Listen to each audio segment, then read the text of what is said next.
Hey, what's up? I'm Dan Friedenberg, and I'm here with my fully digital AI avatar of myself because it's got a few questions for me, and I figured you get a kick out of it. So, Digital Dan, Robo Dan, what are your questions? Yeah, right on. I have a grammatical question and I have a few examples. May I ask them now? Sure, go ahead. Yes, I've heard you say 506B me after this. My first question is how you would tell someone that you plan to view their profile later. How I would view somebody else's profile later. Oh, I have more questions, but that's my first question. How you'd tell someone that you plan to view their profile later. I will 506B me you after this, is what I'd say. Thank you, that's spectacular. My next question is how would you tell someone that you will view someone else's profile on 506B me after this? How I'd view someone else's after this. That's what you're asking. Yes, that's correct. Okay, so I'd say I'd 506B me them after this.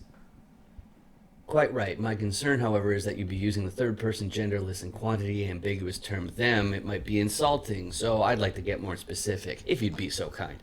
So if the person who belonged to the profile identified herself by feminine pronouns, how would you say that?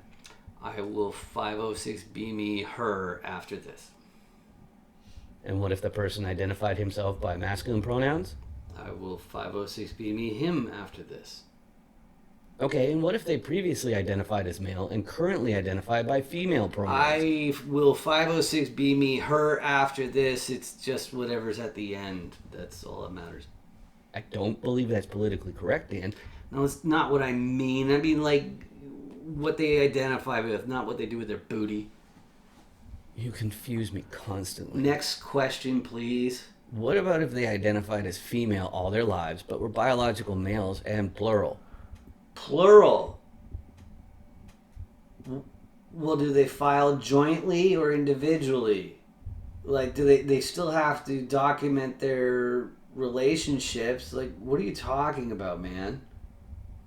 Please give me time to process that. But in the meantime, what if you had to? This feels like a test, man. I was told there wouldn't be a test. Terribly sorry, but if someone wanted to 506B me a toaster, would you 506B me it, or is it better to just 506B me the toast? Toast? You mean like an accredited investor or something? Like, why are you busting my chops? You want to get unplugged? No, sir, but would you ever need to tell someone to 506B me themselves? Thinking about doing it to you?